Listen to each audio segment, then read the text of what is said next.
fucking beautiful day. It's a fucking beautiful day, man. The sun is shining. I think it's the first day someone could, like, I've been able to just wear a shirt.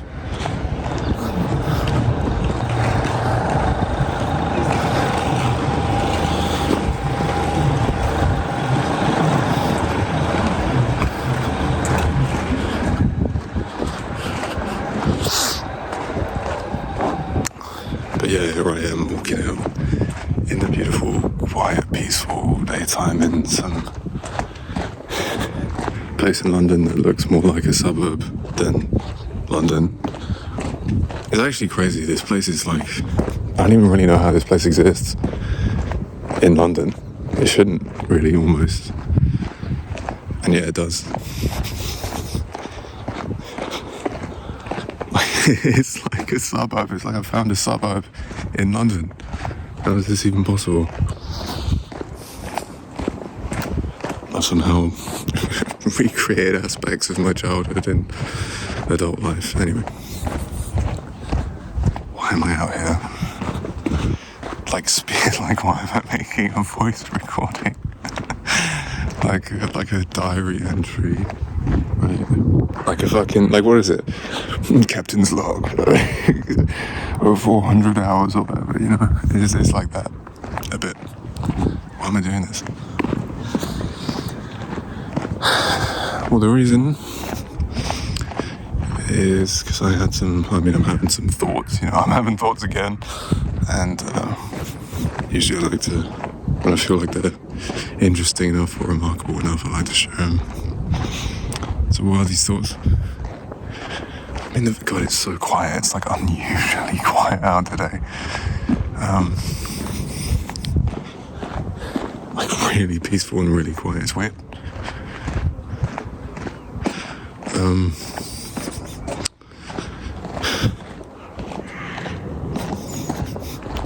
So I think the first thing I want to mention is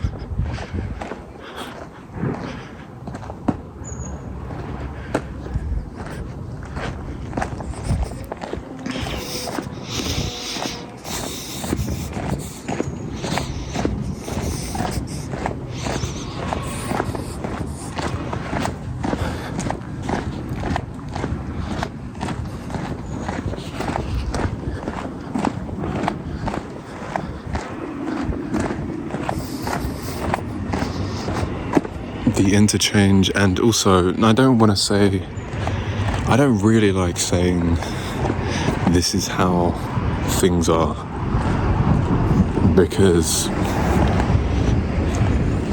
human beings are so different and unique, all of us, and in a certain way. And I mean, and you could say like, oh no, look, those people are identical, but the way their lives manifest, I don't know. I think like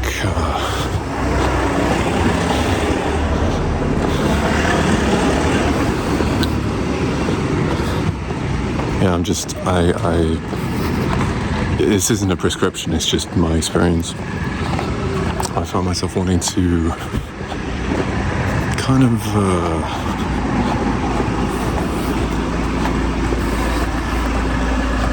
constantly informing my imagination with reality, constantly informing my reality with imagination. So you try and blend the two, you know what I mean? I think that's the most interesting thing you can do.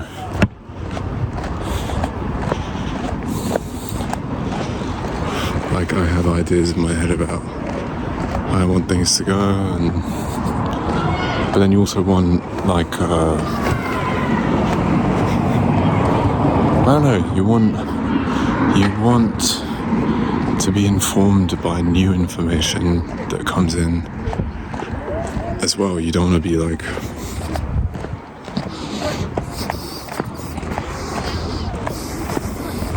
beholden to an idea in your mind too strongly, and you don't want to be beholden to reality too strongly. You don't want to be beholden to either too much. I think the real fun begins in the middle, where imagination and reality meet, you know. Look at me saying cool things, but yeah, I think that's true. I think that's how you create an interesting life.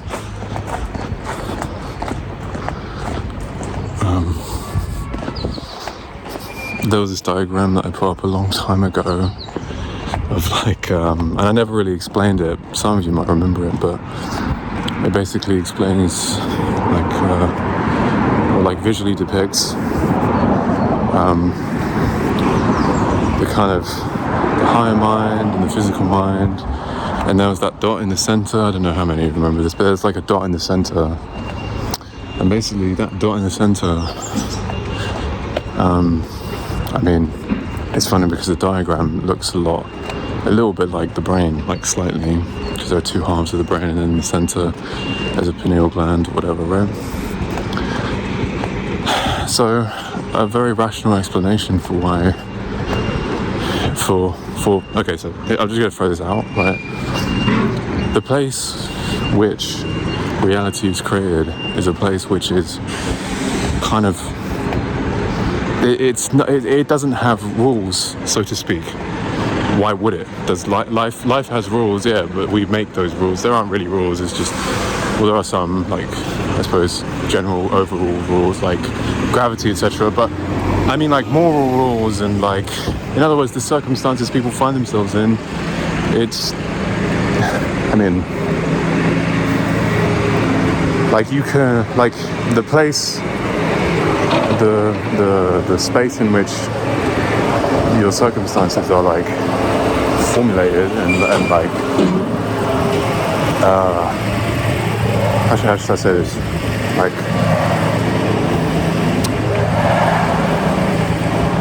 I forget the word as well. There's like an exact name for it that I'm trying to remember. Neutral zone. Yeah, that's what Bashar called it anyway. There's this place called the neutral zone. In your brain it's the pineal gland, but also metaphysically it exists as this space which is kind of like, basically anything goes. As in life, anything goes, in that some people experience lives of extreme, like, darkness, and some people experience lives of extreme pleasantness, and, like, just everything in between. It's just this kind of, like, there's no real, I mean, if there were rules, people would live much less, like, different lives from each other, but people live very different lives for each other across the world, like everyone, and the elements that, like, comprise those experiences all, like, vary significantly.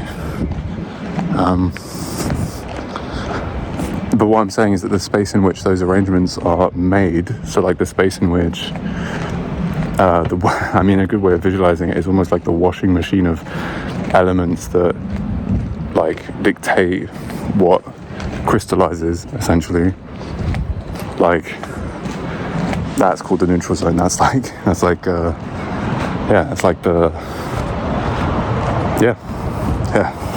and it's a completely amoral zone, like, in a sense. It's, like, completely bereft of morality. It's just, as life, I mean, life isn't bereft of morality, of course, there are all these things, but there are things that happen that don't, like, align with, and yeah, in, like, the civilized West, it's pretty easy to live in this, like, crazy bubble of everything kind of being all right, if you're lucky, you know.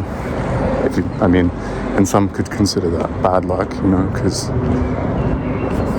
to a certain extent there's almost like nothing happening, or nothing really shakes you or breaks you out of the kind of pleasant hypnosis of everything being okay, which means you never really change. I mean, equally as much though, you want to avoid a life which is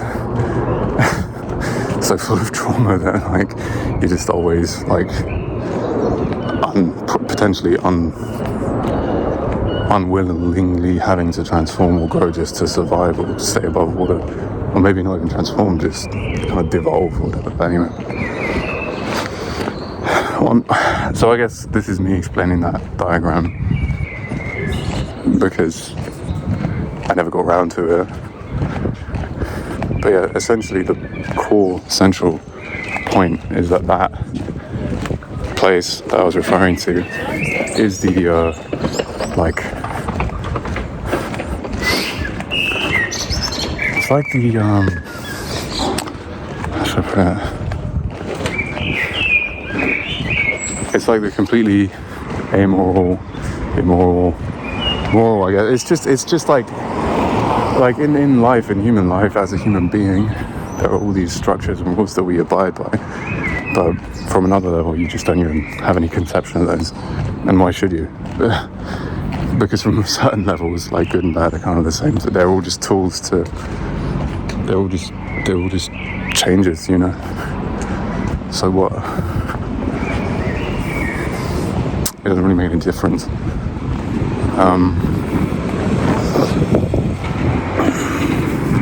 That's maybe controversial or something. You know, I think something that's commonly stated as a kind of meaningless platitude is that you can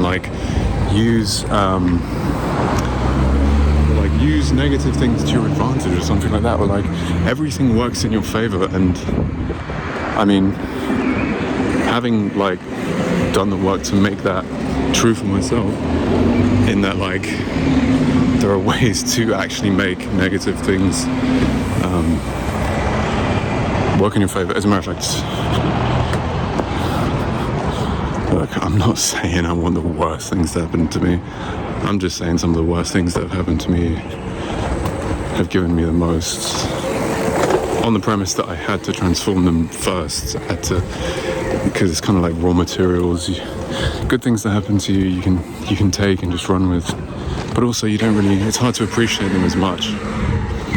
Whereas like bad things, there's more work involved, but usually it's better and more interesting. So that explains my unusual relationship with evil and negativity, because basically a lot of people avoid it. I think if you experience too much, or the kind that you don't feel you can overcome, it's just totally different, really, to give credence to those who feel like they can't overcome whatever they feel they've been burdened with. But as someone who has overcome a lot of what I feel I've been burdened with, I have to say a lot of it is kind of a gift. But anyway, I know that will rub people the wrong way. So, some people are so resentful and just try and avoid the things that have hurt them. And that's their decision. But it's very hard to be, to have equanimity that way. I mean, it's kind of impossible. You can't really have equanimity that way. Because if you have charge in either direction, you're not neutral, so you can't. You're always going to have some kind of agenda as for what should or should not happen. It's extremely difficult to be objective.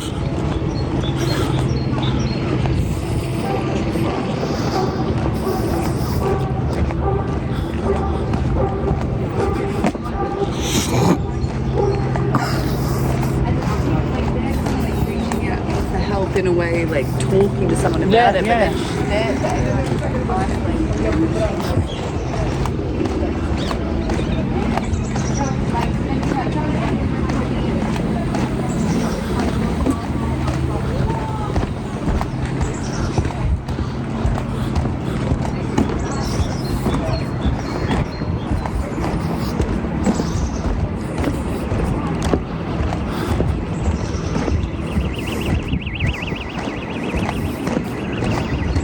I think the first thing for most people is to be able to access the imaginative capacities again, sincerely, genuinely, truly, deeply, because that's the first thing. None of this will make any sense if you don't have access to that. You're just going to say like, what? It's like me explaining that there's another world and someone just being like, what? There's another world, you know? So yeah, if you don't have like imaginative faculties, like you can't. You probably don't understand what I'm saying. But yeah, so there's the imaginative world, the worlds you can dream up. And those actually have a lot more substance than people might think. But then there's also like, your lived reality. I think sometimes you can experience more of either, but the most balanced way is to let them inform each other. That said, there are times when life pushes you into extremes. So and it's not even up to you, really. It's way too hot for March or whatever. What is it, April? It's way too hot. It's like fucking... It's like summer, man. It's like fucking July. It's not good.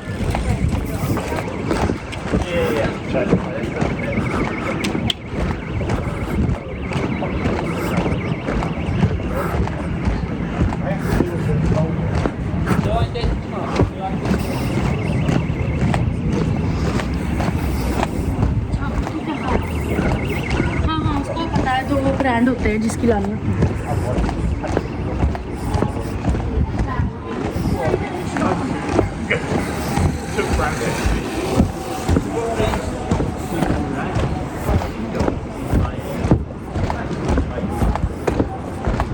I can buy some cigarettes, right? I'm not going to do it, but it'd just be dumb because it makes life too numb. But anyway, I need to find somewhere quiet to talk. And then, yeah, so I mean, I think I've kind of more or less explained it. I've more or less explained that diagram. I mean, actually, no, I should probably like fully bring it home at this point. I mean, I only half remember it, but I remember the essence of it. So I might as well, for the sake of whatever, like actually just explain it fully. Well, not fully, but I'll explain the like fucking essence of it. So essentially, it's a combination of things. It's like you use. It's not just being excited about something. It's about being excited about something and then using your imaginative faculties as well. So you're very excited about an idea, and then you use your imaginative faculties to their highest ability. You basically imagine the ultimate manifestation of whatever scenario you want to happen. And the thing is yeah, I believe that if it's just a mental image or just something that's like powerful in your mind, it has no substance emotionally. It doesn't. It's potentially a perfect idea.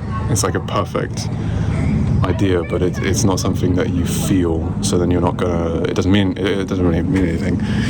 So you have to find a way, basically, to imagine something that can move you emotionally. You have to be able to control your emotions in a sense. Like, well, not control your emotions. Even more than that, you have to be able to essentially trigger yourself.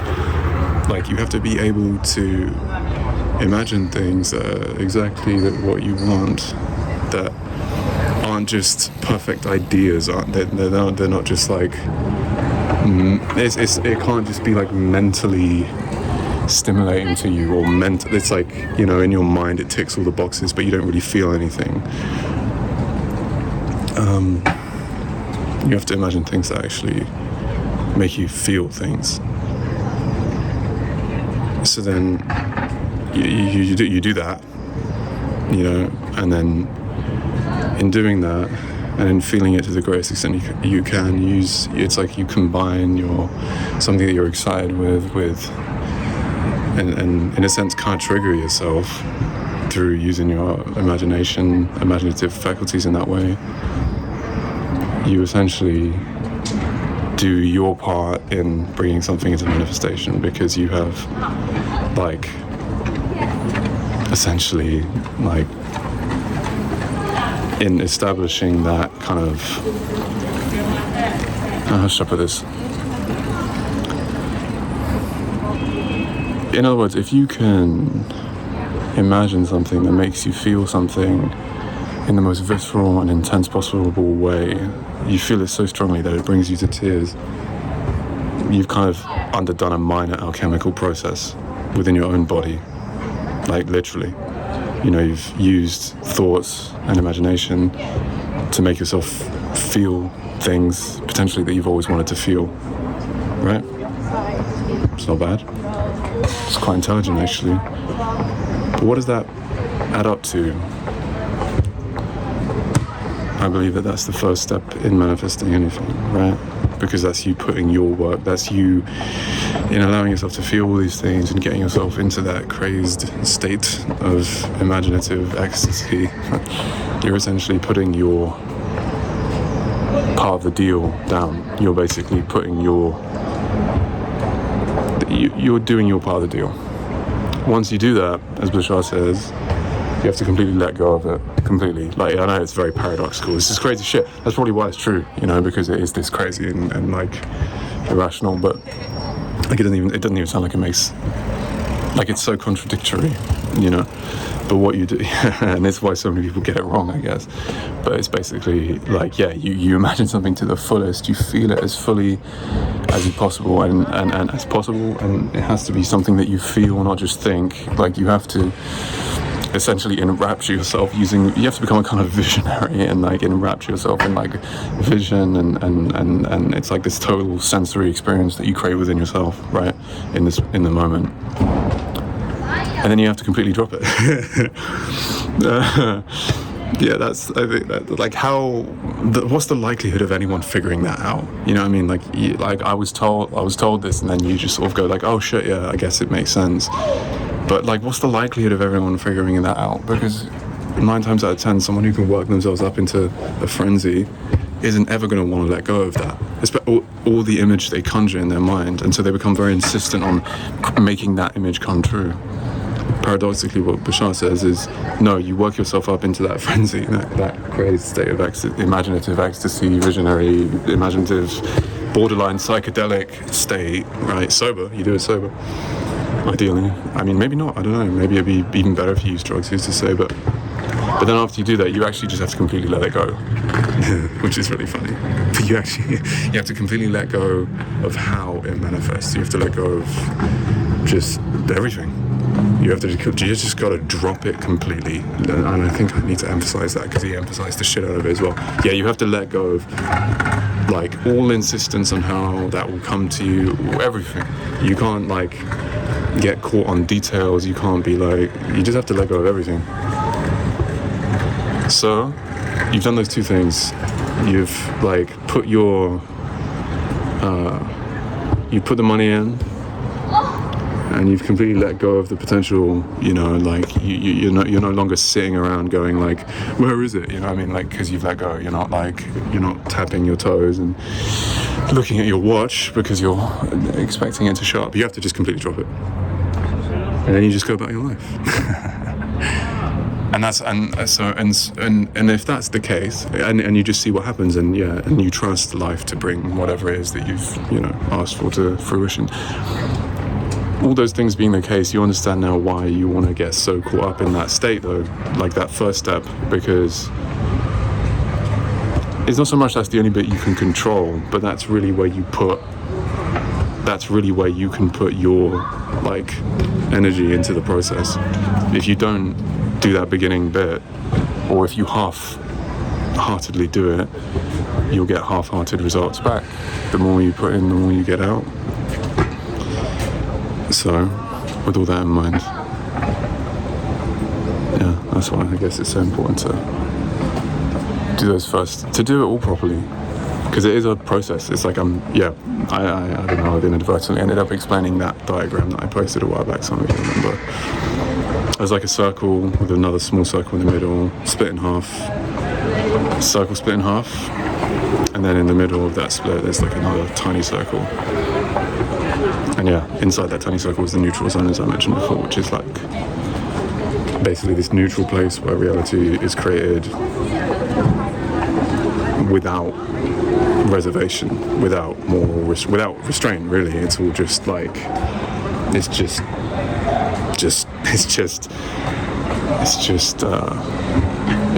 that make sense? It's not like, I guess also what I'm saying inherently implies God doesn't have morality, because, I don't know if you noticed, but life doesn't inherently have morality. Morality is something that humans create, thankfully, and it keeps things nice, but as many of you know, not immoral things happen all the time as well. And it's just about being able to use whatever happens to your advantage, because you can, essentially. if you look at that, if you decide to look at it that way, if and only if you do that, it's all contingent upon that. If you don't do that, then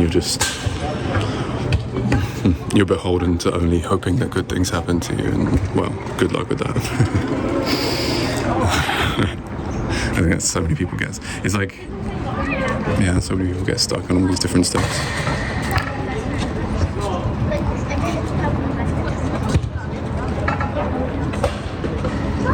I think there's a lot that I didn't realize in following this kind of thing. There's a lot of people are much more attached to the things they hate than they think.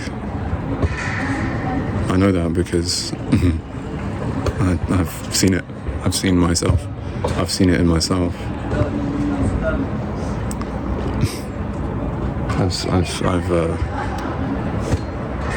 I've like, I don't know, I guess in pursuing the path I've pursued and going down and actually living the advice I'm telling you, I guess, what I'm trying to say is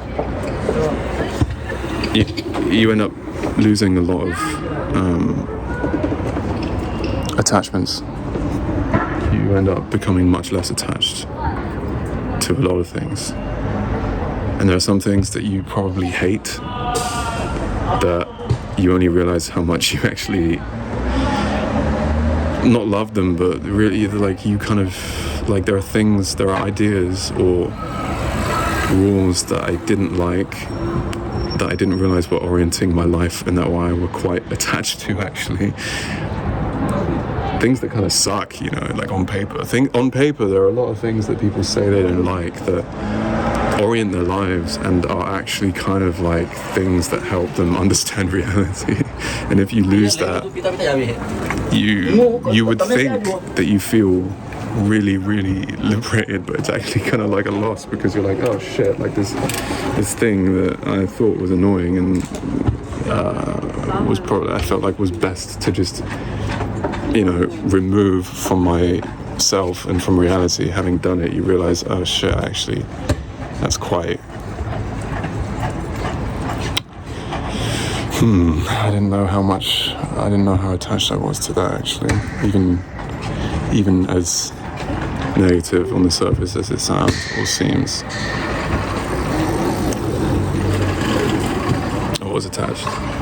I mean, I'll give you an example, like say, I don't know, like orienting my life around women, right? Or like a potential partner. You know, a lot of people say they want freedom from that. And I think they do. I think a lot of them do. I still do. I'm still glad I did it. But having done that, having like genuinely reoriented my values in such a way that what I value the most is no longer like a partner or, you know, all these kind of things, or like a relationship, you kind of just realize like how much that like genuinely steered you in life. Like that thing wasn't just annoying, it was what you oriented your life around, man. It's what you built your life around. It's what you like, it's the thing that you care about the most, that you've decided to like not, like you've dethroned that. You've taken that off the top of the pyramid and you've put it somewhere lower.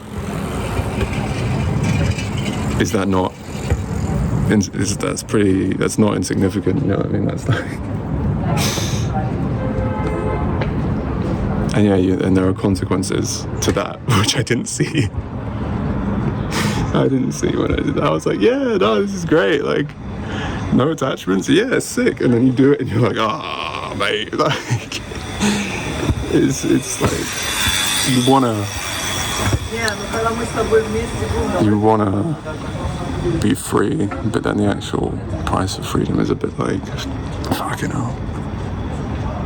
But fuck it, it's what I wanted, and I don't actually regret it, which is funny, because like, yeah, I don't know, like I wanted this. I always wanted this, man. So it's all good.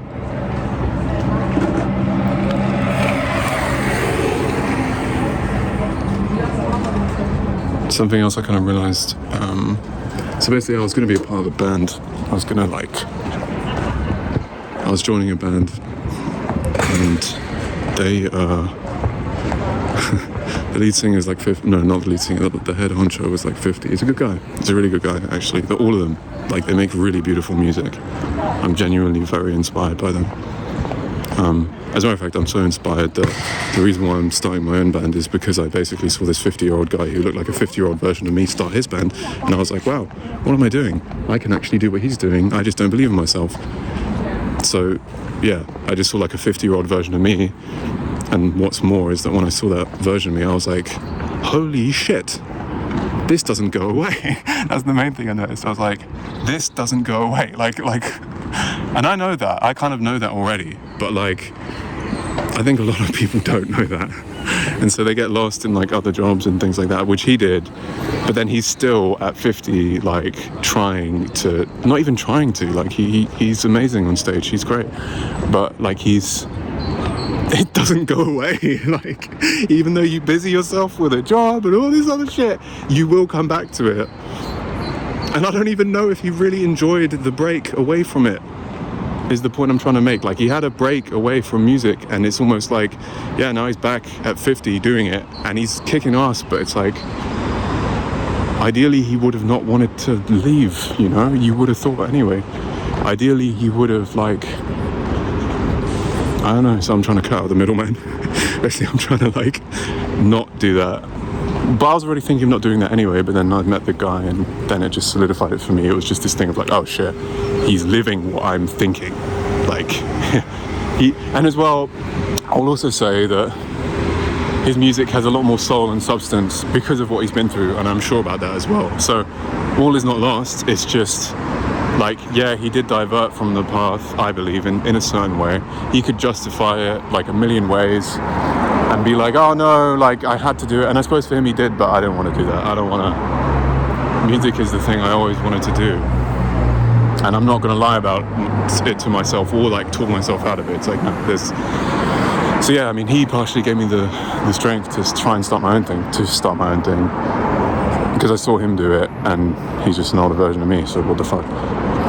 And yeah, no, like, he has a band, like, they're all similar age, but they're like,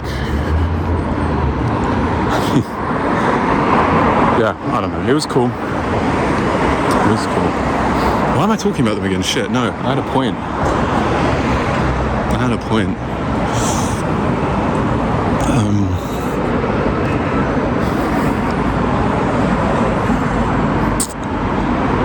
Because yeah, I guess I'm swaggering around and bragging about my band a bit, but it's also like, well, no, needing to start my own, I guess, so that's the thing. But no, I had a reason for bringing that up, and I don't even remember now. But I don't want to like forget. So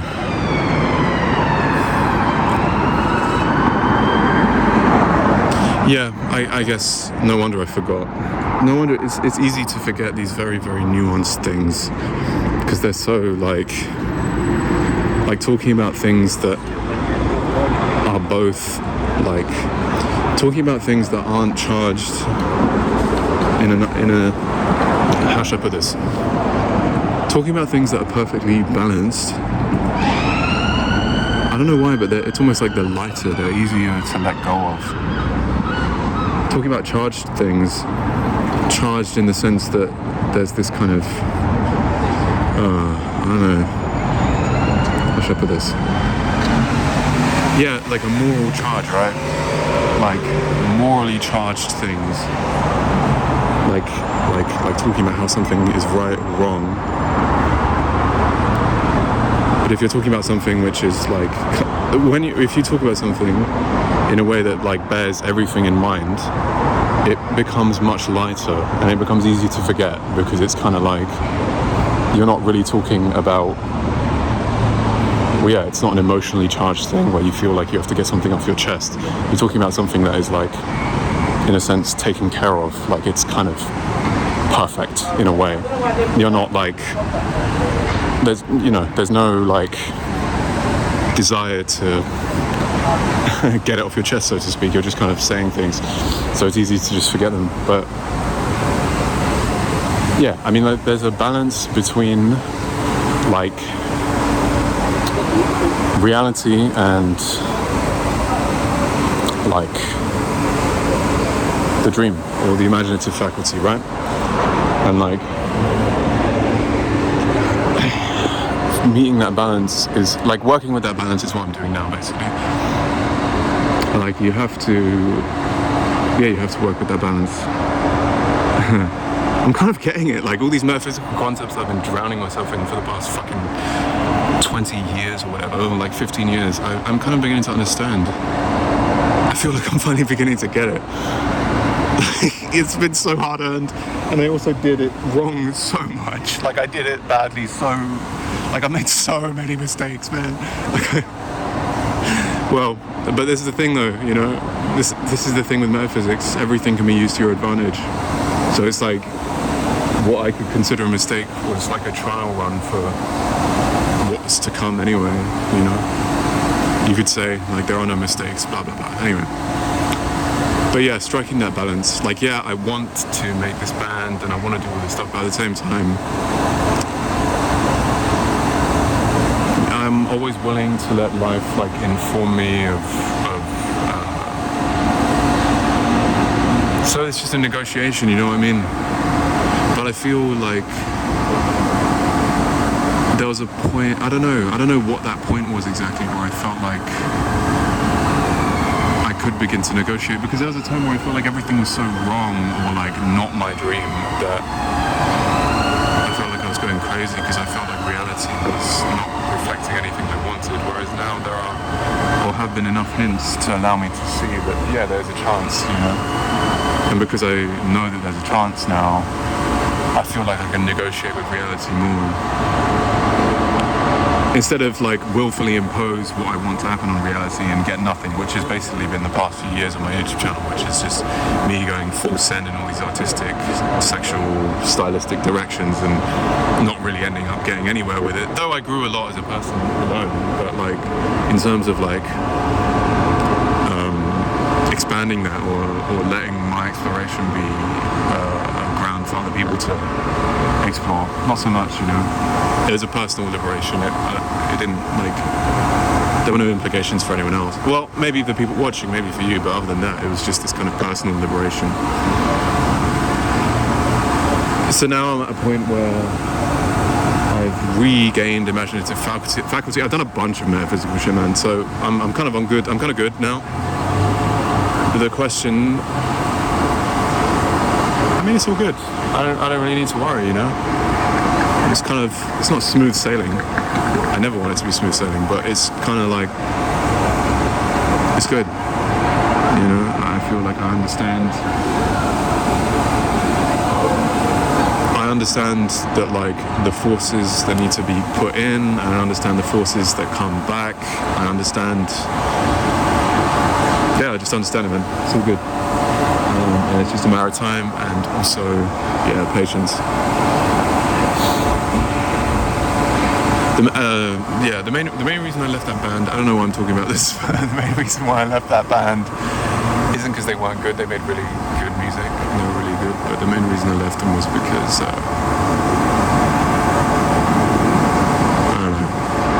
a lot of my life has been getting very small signs and taking a hint, you know?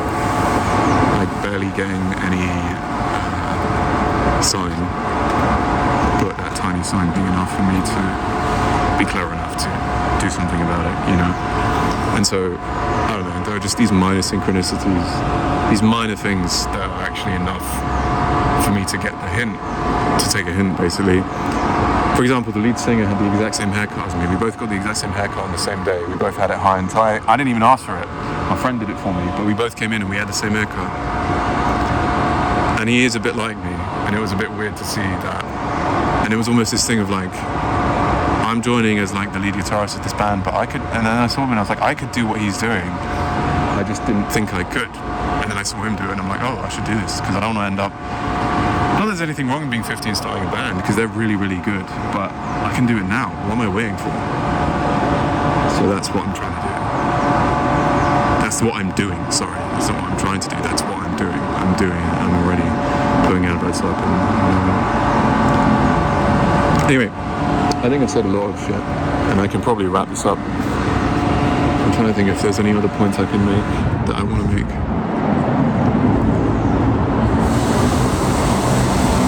I don't know, like my life has this kind of dreamy quality, free quality, all this kind of stuff, but it's all harder, and so I don't know how much like I can advertise it. I guess the most important thing I could say is that like the dream and the reality mixed together, bang, you know what I mean? That's it. And you just keep that, and you just keep that dance just keeps dancing, and it gets harder and harder and harder until who knows, you know, probably transcend even your imagination, because you know how reality surprises you all the time. So that's great. And you imagine it, like, okay, I'll put it this way. If you imagine shit stuff, you're really wasting your mind, you know? If you use your imagination in a way where you can imagine things, the best possible things, that's you putting your 2 cents into one part of the mechanism, right? The better you get using your imagination, the more money you're putting in. And then reality tends to, I mean, sometimes it brings you exactly what you want, but it tends to like surprise you.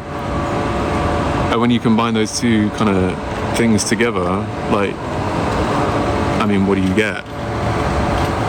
You know, like something that always surprises you and always finds some way to catch you off guard, and something that you use to its highest capacity to imagine the best possible outcome.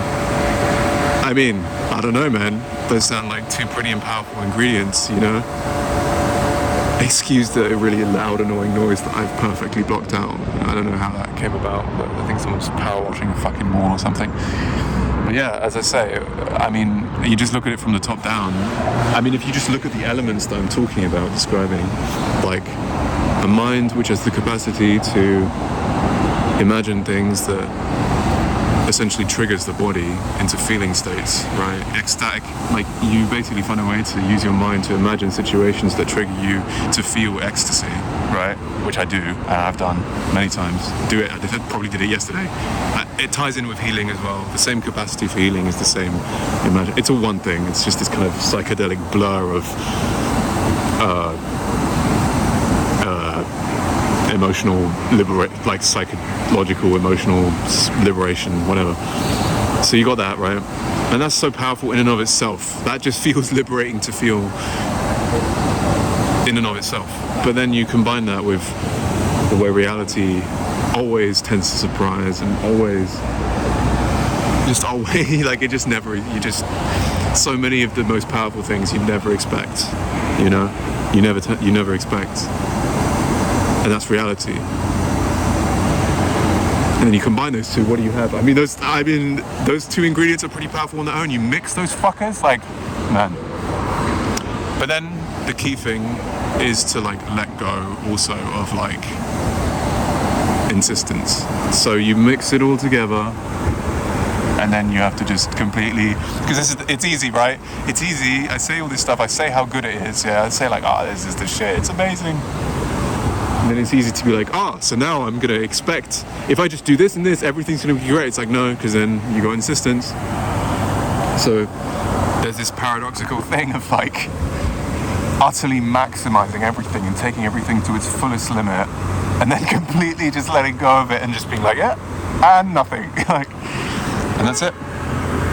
I think it's what keeps you balanced in a lot of ways, because you're dealing with when you're dealing with such powerful things, ingredients, the thing that keeps you humble is having to just let go of all of it every time. Because if you don't let go of it, the key component of letting these things work as they should, letting these metaphysical components work as they should, is letting go. You have to let go. Like, if you don't let go, letting go is the second stage, I think. The first stage is you enrapturing yourself and feeling all this shit. And as well, I heard you're only supposed to do it for like 10-15 minutes max. Like, you work yourself up for 10-15 minutes, then you drop it. And that's a really key component. And then stage 3 is life brings whatever. Like, you've done your work, now you just let life bring whatever it's going to bring to you. So, but yeah, it's do you see how complete that is though? Like how, like, I don't know how logical that is, because it's not just like, yeah, you're playing with fire, you're playing with all these powerful things. It's like, yeah, and you have to let go of it completely. Otherwise, it becomes insistence, and that is resistance. Insistence is resistance. So there you go, you know. It's funny, it kind of, the very mechanism itself keeps you in check, because if you follow it, you're not following it properly if you insist. If you're insisting that it comes the way that you want it to come, you're not actually following you're doing it wrong, basically. Like, you actually like, letting go is a step that you have, like, a part of the manifestation process. Like, you have to let go of it, of the image that you have in your mind. Otherwise, you're not actually doing it right. So there you go. That's me inadvertently talking about manifestation. Not that I even care about...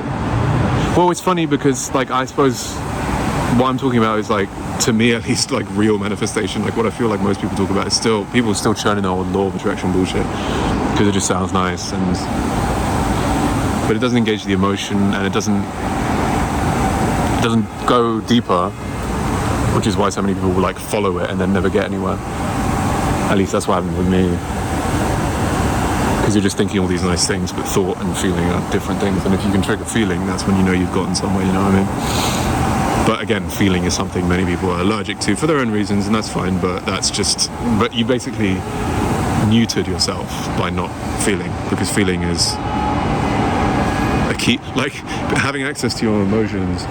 In other words, if you're going to start practicing metaphysics, you need as many faculties available to you as possible. And if you don't have access to your emotions, like, one of the key things that, like, generates reality around you is your heart emotions. And if you don't have access to that, you literally just cut that out of the equation. So, yeah, as I say, it's like neutering yourself. Many people have. I did. I couldn't feel for a long time, but it always bothered me that I couldn't, because I knew on some level that feeling was more important than just my feelings. It's like your feelings create reality, actually, in a big way. Just in a slower, longer, magnetic, grounded way. Not in the very sporadic, quick, very ever-changing way that the mind seems to operate. Which is the thing most people seem to be stuck in, which is also why progress is so slow in a lot of ways. Because the mind, although it has infinite it can imagine anything, it's also kind of flighty and not grounded. So it just have all these ideas, but what do they really mean, you know? Anyway, I'm probably going to enjoy the rest of my day, go for a walk in London while it's sunny, though it is kind of a bit too hot, but yeah. I hope that was helpful or interesting. I really do. Hope some of you got something from it. But maybe not. I don't think it matters anymore. I'm just glad someone listens and maybe can apply something that I've said to their life. And I know a lot of you do, actually. I don't know, it's weird.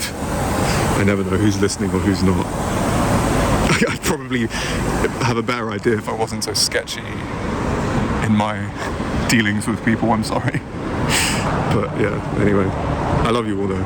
I'm just a sketchy guy, so not in a bad way. At least I try not to be in a bad way. Anyway, I'm gonna go now. Hope that was interesting. Yeah, I hope that was cool.